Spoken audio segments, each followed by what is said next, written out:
Hello viewers welcome to way to cope. நான் உங்கள் DJ. So என்ன இந்த ரூபாய் நோட்டு வச்சு உங்களுக்கு காமிக்கிறேன்னு யோசிக்கிறீங்களா? இது ஒன்றும் இல்லை. இந்த ரூபாய் நோட்டில் வந்து பார்த்தீங்கன்னா எனக்கு ஒரு சின்னதாக ஒரு டவுட் இருக்குது. அதனால தான் வந்து நான் உங்கள்கிட்ட வந்து இந்த கேள்வி வந்து கேட்குறேன். ஸோ இந்த கேள்வி வந்து பார்த்தீங்கன்னா நான் கடைசியாக வந்து கேட்குறேன். ஸோ இந்த வீடியோ வந்து ஃபுல்லாகவே வந்து பார்த்தீங்கன்னா இங்கே தெரியுது பாருங்கள், ரிசர்வ் பேங்க் ஆஃப் இந்தியா. ஓகேங்களா? ஸோ இதை பற்றி தான் இந்த வீடியோவில் வந்து ஃபுல்லாக பார்க்க போகிறோம். ஸோ இதுக்கான டேட்டா வந்து ஆல்ரெடி வந்து நிறையா பேர் யூடியூப்பில் போஸ்ட் போட்டிருப்பாங்க. அது வந்து பேசிக்கான ரிசர்வ் பேங்க் ஆஃப் பற்றினதாக இருக்கும். ஓகேங்களா? ஆனால் நம்ம இப்போ சொல்ல போகிறது வந்து பார்த்திங்கன்னா கூட்டுறவில் ரிசர்வ் வங்கி வந்துட்டு என்னென்னலாம் பண்ணுது அப்படின்றத வந்து பார்க்க போகிறோம். ஓகேங்களா? ஸோ ஃபஸ்ட்டு வந்து பார்த்திங்கன்னா 1934ஆம் ஆண்டு இந்திய ரிசர்வ் வங்கி சட்டம். ஓகேங்களா? இப்போ இந்திய ரிசர்வ் வங்கி சட்டம்னா 1934. ஸோ இந்த சட்டத்தின்படி தான் வந்து பார்த்தீங்கன்னா 1935ஆம் ஆண்டு தான் செயல்பட தொடங்குது. எப்போன்னு வந்து பார்த்தீங்கன்னா ஏப்ரல் 1, 1935. ஓகேங்களா? ஸோ அடுத்தது இந்த நாட்டோட கடன் அமைப்பு துறை முழுவதுமே வந்து பார்த்திங்கன்னா இந்த ரிசர்வ் வங்கி தான் வந்துட்டு கட்டுப்படுத்துறதுக்கு உரிமை இருக்குது. ஓகேங்களா? அதனால தான் வந்து பார்த்திங்கன்னா இந்த ரிசர்வ் வங்கி பணத்தால் வெளியிடும் துறை வந்துட்டு ஒன்று ஏற்படுத்தியிருக்கோம். ஓகேங்களா? அப்போ தான் வந்து பார்த்திங்கன்னா பணவீக்கம், பணக்கொள்கை எல்லாமே இதை வந்து கட்டுப்படுத்த முடியுன்றதுனால. ஓகேங்களா? அடுத்தது இந்த ரிசர்வ் பேங்க் தான் வந்து பார்த்திங்கன்னா எல்லா வங்கிகளுக்கும், அதாவது இந்திய நாட்டில் இருக்கிற எல்லா வங்கிகளுக்குமே வங்கிகளுக்கு வங்கியாக பணியாற்றி வருது. ஓகேங்களா? அடுத்தது இதோட வேளாண்மை கடன் துறை அதோட பணிகள் வந்து பார்க்கலாம். இந்திய ரிசர்வ் வங்கி சட்டம் 1934 சட்டப்பிரிவு 54 படி தான் வந்து பார்த்தீங்கன்னா இந்திய ரிசர்வ் வங்கி வந்து கடன் துறை வந்து ஆரம்பிக்குது. ஓகேங்களா? அதோட பணிகள் வந்து பார்த்தீங்கன்னா விவசாய கடன் சம்மந்தமான எல்லா விஷயத்துக்குமே மத்திய அரசு, மாநில அரசு, கூட்டுறவு வங்கிக்கு எல்லாத்தையுமே வந்து பார்த்திங்கன்னா ஆலோசனை வந்து வழங்குறதுக்காக இந்த ஊழியர்கள் வந்து நியமித்துறாங்க. ஓகேங்களா? ஸோ அடுத்தது வந்து பார்த்திங்கன்னா இந்த கூட்டுறவு வங்கிகளோட நெருங்கிய தொடர்பில் இருக்குன்றாங்க. ஓகேங்களா? இந்த ரிசர்வ் வங்கி சட்டப்பிரிவு வந்து ஒரு சிலர் கொடுத்துருக்காங்க. இது மூலயமா என்னென்னலாம் பண்ணுறாங்கன்றத தான் பார்க்க போகிறோம். இந்திய ரிசர்வ் வங்கி சட்டப்பிரிவு 17(2)(b)ல வந்து பார்த்திங்கன்னா மாற்றுண்டியல் மறு தள்ளுபடி செய்து கடன் வழங்குதல். மாற்றுண்டியல்னா பில் ஆஃப் எக்ஸ்சேஞ்ச். ஓகேங்களா? இப்போது நீங்கள் ஒரு சேவிங்ஸ் அக்கௌண்ட் வச்சுருக்கீங்கன்னா அது இல்லாமல் ஒரு சில இன்சூரன்ஸாக இருக்கலாம், இல்லை ஃபிக்ஸ்டு டெபாசிட்டாக இருக்கலாம், இல்லை ஏதாவது பாண்டில் இன்வெஸ்ட் பண்ணிக்கலாம். ஸோ அந்த மாதிரியான ஒரு இதுக்கு வந்து பார்த்திங்கன்னா பில் ஆஃப் எக்ஸ்சேஞ்சுன்னு சொல்லுவாங்க. ஸோ அது மூலிமா வந்துட்டு கடன் வழங்குறாங்க. ஓகேங்களா? ஸோ அடுத்தது 17(4)(a) படி வந்து பார்த்திங்கன்னா பத்திரங்கள் ஆதாரின் பேரில் குறுகிய கால கடன் வழங்குறாங்க. ஓகேங்களா? 17(4)(a) படி. ஓகேங்களா? அடுத்தது 17(4)(d) படி வந்து பார்த்தீங்கன்னா கூட்டுறவு வங்கிகளுக்கு கடனுறுதி சீட்டின் பேரில் காசு கடன் வழங்குகிறது. கடனுறுதி சீட்டுனா வந்து பார்த்தீங்கன்னா ப்ராமிசரி நோட், நம்ம வந்து பாண்டுன்னு சொல்லுவோம் பார்த்தீங்களா? ஸோ அது அந்த ஒரு அடிப்படையில் வந்து பார்த்தீங்கன்னா காசு கடன் வந்து வழங்குது. ஓகேங்களா? அடுத்தது 17(3)(b)(b) படி குடிசை தொழில்களுக்கு நிதியுதவி வழங்குது. குடிசை தொழிலுக்கு நிதியுதவி வழங்குறதுனா வந்து பார்த்தீங்கன்னா 17(3)(b)(b) படி தான் வந்து வழங்குது. ஓகேங்களா? இந்த கூட்டுறவு இயக்கத்திற்கு நிதியுதவி, இந்த கூட்டுறவு இயக்கத்தில் எப்படிலாம் இந்த நிதியுதவி வழங்குதுன்னு பார்த்தீங்கன்னா அரசு கடன் பத்திரங்களின் ஆதாரத்தின் பேரில் 15 மாத கடன் வந்து வழங்குறாங்க. ஓகேங்களா?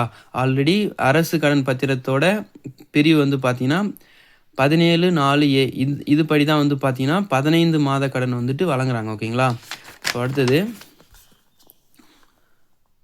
கூட்டுறவு விற்பனை சங்கங்கள் மத்திய வங்கிகளுக்கு ஆகியோருக்கு கடன் வழங்குதல். விற்பனை சங்கத்துக்கு, மத்திய வங்கிக்கு, அதேமாதிரி மத்திய கால கடனாக வழங்குறாங்க. அதேமாதிரி மாநில நிலவள வங்கி வெளியிடும் கடன் பத்திரத்தையும் இது வாங்கி வச்சுக்கிறாங்க. குறுகிய கால கடன், மத்திய கால கடன்லாம் வழங்குறாங்க. அதேமாதிரி கறவை மாடு வாங்குறதுக்கும் நிதியுதவி வந்து செய்கிறாங்க. ஓகேங்களா?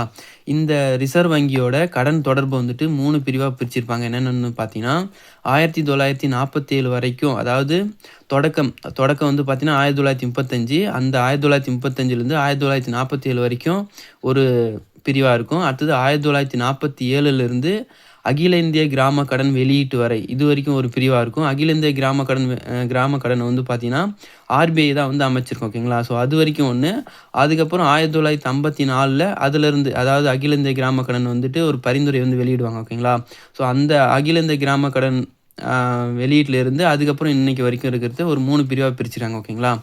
ஸோ இது வந்து ப்ரீவியஸாக கேட்டிருந்தாங்க கொஷின் வந்துட்டு எத்தனை பிரிவாக வந்து பிரிச்சிருக்காங்கன்னு. ஓகேங்களா? அடுத்தது 1948ஆம் ஆண்டு ரிசர்வ் வங்கி தேசியமயமாக்கப்பட்டது. ஸோ இங்கே தான் வந்து பார்த்தீங்கன்னா எனக்கு வந்துட்டு ஒரு டவுட் இருக்குது. நம்ம வேறு புக்கில் வந்து படித்தது, அதாவது 12th எக்கனாமிக்ஸில் படித்தேன். 1949 தான் வந்து பார்த்தீங்கன்னா தேசியமயமாக்கப்பட்டதுன்னு இருக்குது. ஆனால் இந்த கூட்டுறவு புக்கில் வந்து பார்த்தீங்கன்னா 1948 கொடுத்துருக்காங்க. ஸோ கரெக்டானது எதுன்னு எனக்கு தெரியல, கன்ஃபியூஷனாக இருக்குது. ஸோ இது இதில இருக்கிறது கரெக்ட் தானா அப்படின்னுட்டு வந்து பார்த்தீங்கன்னா, நீங்க கமெண்ட்ல சொல்லுங்க. ஸோ இன்னும் ஒரு சில கொஸ்டின் உங்களுக்கு இருக்கு. நீங்க கமெண்ட்ல சொல்லும்போது, இதுக்கு தான் ஆன்சர் நீங்க சொல்றீங்கன்னா, இப்போ தேசியமயமாக்கப்பட்டதுன்னு போட்டு ஒரு ஹைப்பன் போட்டு 1948 49 நீங்க கன்ஃபார்ம் பண்ணி சொல்லுங்க. ஓகேங்களா? அடுத்தது வந்து பார்த்தீங்கன்னா, 1951ல அகில இந்திய கிராம கடன் ஒரு குழு வந்துட்டு இது நடத்தும். ஸோ அதோட பரிந்துரையின் பேர்ல தான் வந்து பார்த்தீங்கன்னா, ரிசர்வ் வங்கி சட்டம் திருத்தப்பட்டு, கூட்டுறவுகளுக்கு அளிக்கப்படும் நிதியுதவி வந்துட்டு உயர்த்துறாங்க. ஓகேங்களா? ஸோ எந்த ஒரு குழுன்னு பார்த்தீங்கன்னா, அகில இந்திய கிராம கடன் மதிப்பீட்டு குழு தான். ஓகேங்களா? ஸோ அடுத்தது இந்த அகில இந்திய கிராம கடன் பரிசீலனை குழுவின் பரிந்துரை பேர் தான், அரசு வந்துட்டு கூட்டுறவு சங்கத்தில பங்கு எடுக்கணும் அப்படின்னு வந்துட்டு இந்த குழு வந்து பரிந்துரை செஞ்சிருக்கும். ஓகேங்களா? ஸோ இந்த புக்ல வந்து பார்த்தீங்கன்னா, ஆர்பிஐ பத்தி இவ்வளோ தான் இருக்கு. ஸோ அடுத்தது வந்து பார்த்தீங்கன்னா, இது வந்து பார்த்தீங்கன்னா, கூட்டுறவு கருத்தியலும் நடைமுறையும்ல எத்தனாவது லெசன் வந்து பார்த்தீங்கன்னா, 4வது லெசன். ஓகேங்களா?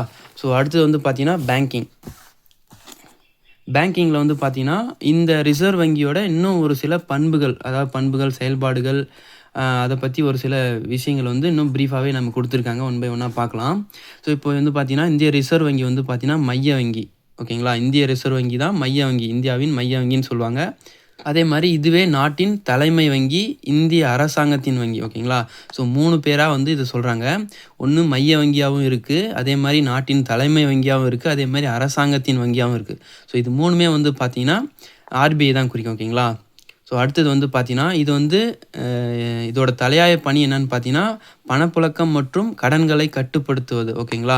இந்த கடன்கள கட்டுப்படுத்துறதும், பணப்புழக்கத்த கரெக்ட்டா வச்சிருக்கிறது தான் வந்து பார்த்தீங்கன்னா, இதோட தலையாய பணியா சொல்றாங்க. ஓகேங்களா? ஸோ அடுத்தது பன்னாட்டு நிதி நிறுவனங்களில், அதாவது உலக அளவுல ஏதாவது ஒரு நிறுவனம் இருந்துச்சுன்னா, அந்த நிறுவனத்துக்கு இந்தியா சார்புல ஒரு பிரதிநிதியா வந்துட்டு இது வந்து செயல்படுது. ஓகேங்களா? ஸோ இப்ப இந்திய அரசாங்கத்தின் பிரதிநிதினாலும் ஆர்பிஐ தான். ஓகேங்களா? ஸோ அடுத்தது இருக்கிற வங்கிகளுக்கு எல்லாத்தையுமே உரிமம் வழங்கணும்னா வந்து பார்த்தீங்கன்னா, அது ஆர்பிஐ தான் குடுக்கும். ஓகேங்களா? எந்த ஒரு பேங்க் ஆரம்பிக்கனாலும் ஆர்பிஐ கிட்ட உரிமம் பெறணும். அதே மாரி உரிமம் குடுக்கத்தோட மட்டும் இல்லாம, அந்த வங்கிய வந்துட்டு ஆய்வு செய்ற ஒரு அதிகாரத்தையும் வந்து பார்த்தீங்கன்னா, இந்த ஆர்பிஐக்கு இருக்கு. ஓகேங்களா? அதே மாரி நாட்டோட பணவீக்கம், விலைவாசி வந்துட்டு கட்டுப்படுத்துன்னு சொல்றாங்க. பணவீக்கம்னா வந்து பார்த்தீங்கன்னா, இப்போ திடீர்னு வந்து தக்காளி விலை வந்துட்டு ரூ. 200ன்னு விக்குதுன்னா, அப்போ நம்மளால வாங்க முடியாது. ஓகேங்களா? நம்மகிட்ட அந்த அளவுக்கு அமௌண்ட் இருக்காது. இப்ப அததான் வந்து பார்த்தீங்கன்னா, பணவீக்கம்னு சொல்றாங்க.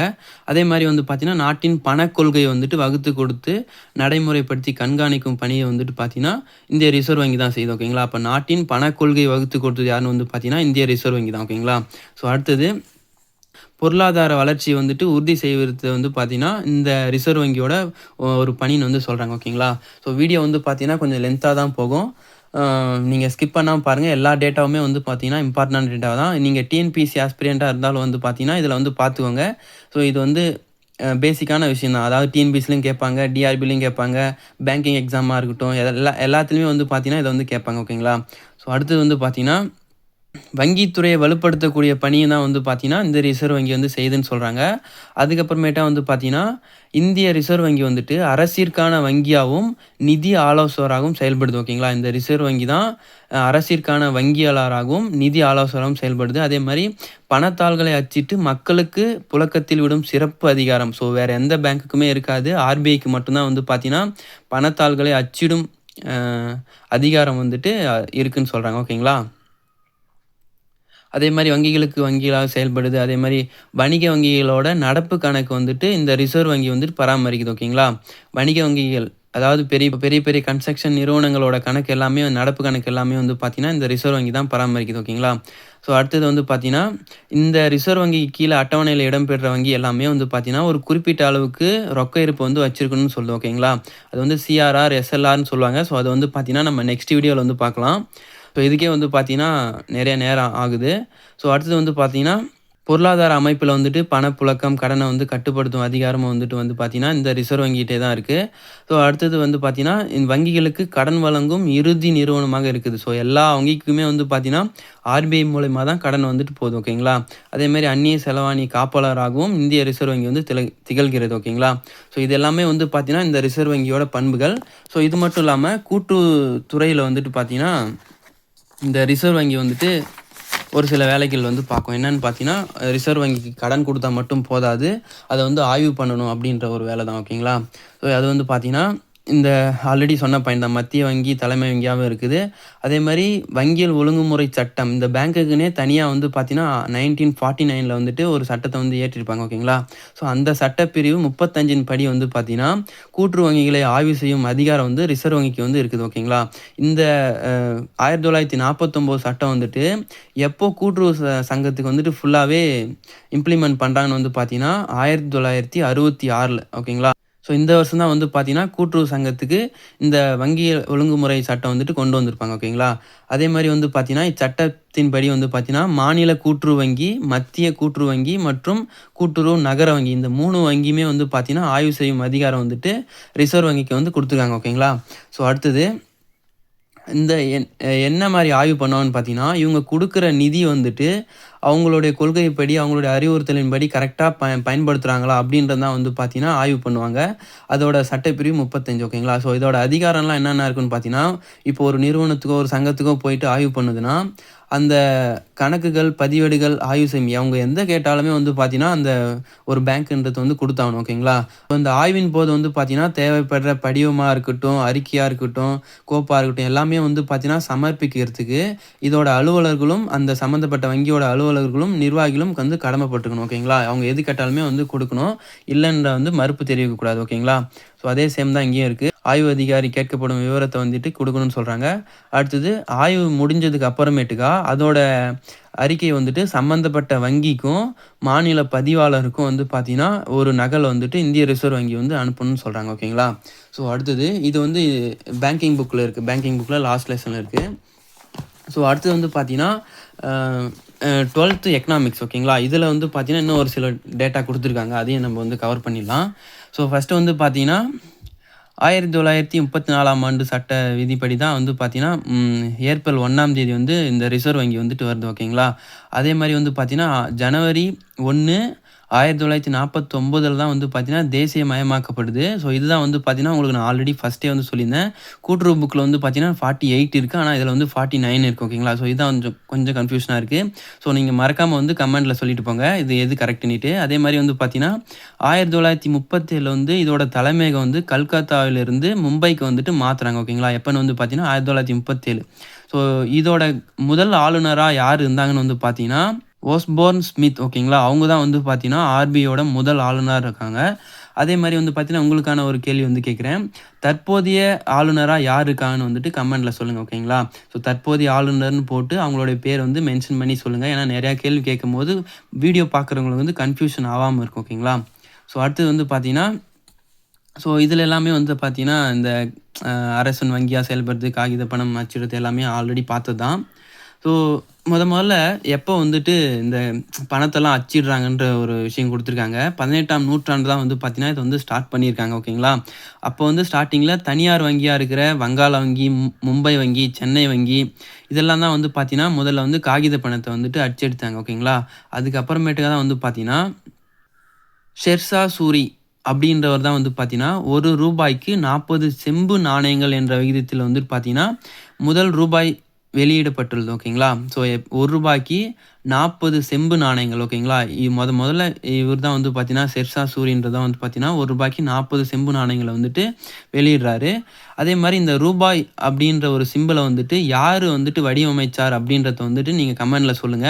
அது வந்து பார்த்தீங்கன்னா, நம்ம தமிழ்நாட்ட சேர்ந்த ஒருத்தர் தான் ஓகேங்களா? அவருடைய பேர் வந்து கமெண்ட்ல சொல்லுங்க ஓகேங்களா? அதே மாரி இந்த ரூபாய் அப்படின்ற ஒரு சொல் இருக்கு பார்த்தீங்களா? அது வந்து வந்து சமஸ்கிருத சொல்லான ரௌபியா அப்படின்றதுல ஒரு சொல்லுலருந்து தான் வந்துச்சு ஓகேங்களா? இந்த இங்கிலீஷ் வேர்ட்லேருந்து தான் வந்து பார்த்தீங்கன்னா, ரூபாய் அப்படின்ற ஒரு சொல் வந்து வருது ஓகேங்களா? அதே மாரி வந்து பார்த்தீங்கன்னா, இந்த ரூபாய் நோட்ல வந்து பார்த்தீங்கன்னா, 17 மொழிகள்ல வந்துட்டு அதோட மதிப்பு வந்து எழுதப்பட்டிருக்கு. இப்போ ரூ. 100னா ரூ. 100, ரூ. 500னா ரூ. 500. ஸோ அதுதான் வந்து பார்த்தீங்கன்னா, நான் உங்களுக்கு ஸ்டார்ட்டிங்லேயே எனக்கு இன்னொரு டவுட் இருக்குன்னு நான் சொல்லியிருந்தேன். ஸோ அ 17 மொழி இருக்குன்னு சொல்லியிருந்தாங்க. அதில வந்து பிராக்கெட்ல குடுத்துருக்காங்க பாருங்க. முன்பக்கத்தில் ஆங்கிலத்திலும், ஹிந்தியிலும், பின்பக்கத்தில் மற்ற 15 மொழிகளும் இருக்குன்னு சொல்லியிருந்தாங்க. ஓகேங்களா? ஸோ நான் அடுத்து செக் பண்ணதுல, முன்னாடி வந்து எதுவுமே குடுக்கல. ஓகேங்களா? ரிசர்வ் பேங்க் ஆஃப் இந்தியான்னு தான் இருக்கு. அதோட நம்பர்ஸ்ல தான் வந்து பார்த்தீங்கன்னா குடுத்துருக்காங்க. ஆனா பேக் சைட்ல தான் வந்து பார்த்தீங்கன்னா, இதோட வேல்யூ அதாவது ₹500 அப்படின்னு வந்து குடுத்துருக்காங்க. அதே மாரி ரூ. 100 நோட்லயும் வந்து பார்த்தீங்கன்னா ஃப்ரண்ட்டில் வந்து பார்த்தீங்கன்னா எதுவுமே கொடுக்கல. ரிசர்வ் பேங்க் ஆஃப் இந்தியா தான் கொடுத்துருக்காங்க. ஆனால் பேக் சைடில் தான் வந்து பார்த்தீங்கன்னா ₹100 வந்து கொடுத்துருக்காங்க. ஓகேங்களா? ஸோ இந்த பாக்ஸில் தான் வந்து பார்த்தீங்கன்னா அவங்க சொன்ன 15 மொழிகள் வந்து பின்பக்கத்தில் இருக்குது. ஸோ இது கரெக்டாக இருக்குது. பட் ஃப்ரண்ட்டில் வந்து பார்த்தீங்கன்னா ஆங்கிலத்திலும் ஹிந்தியிலும் இருக்குன்றாங்க. பட் ஆங்கிலத்தில் வந்து பார்த்தீங்கன்னா பின்னாடி தான் இருக்குது. ஸோ இது வந்து எனக்கு ஒரு டவுட்டாக இருக்குது. இதுவும் வந்து நீங்கள் கமெண்ட்டில் சொல்லுங்கள் எது கரெக்டுன்னுட்டு. ஸோ இந்த வீடியோ பிடிச்சிருந்தா லைக் பண்ணிக்கோங்க. மறக்காமல் உங்கள் ஃப்ரெண்ட்ஸுக்கு ஷேர் பண்ணுங்கள். ஸோ அடுத்த வீடியோவில் வந்து பார்த்தீங்கன்னா ஆர்பிஐ குறிப்பிடுற சிஆர்ஆர், எஸ்எல்ஆர், சிஆர்ஏஆர் அதை பற்றிலாம் வந்து பார்த்தீங்கன்னா நம்ம ப்ரீஃபாக வந்து பார்க்கலாம். ஸோ வீடியோ கொஞ்சம் லென்த்தாக தான் போயிருக்கு. ஸோ நெக்ஸ்ட் வீடியோவில் நம்ம கொஞ்சம் ஷார்ட்டாகவே பார்த்துக்கலாம். ஓகேங்களா? ஸோ இது போல் யூஸ்ஃபுல்லான வீடியோ உங்களுக்கு தொடர்ந்து வேணும்னா நம்ம சேனலை வந்துட்டு சப்ஸ்கிரைப் பண்ணி வச்சுக்கோங்க. So thank you to all.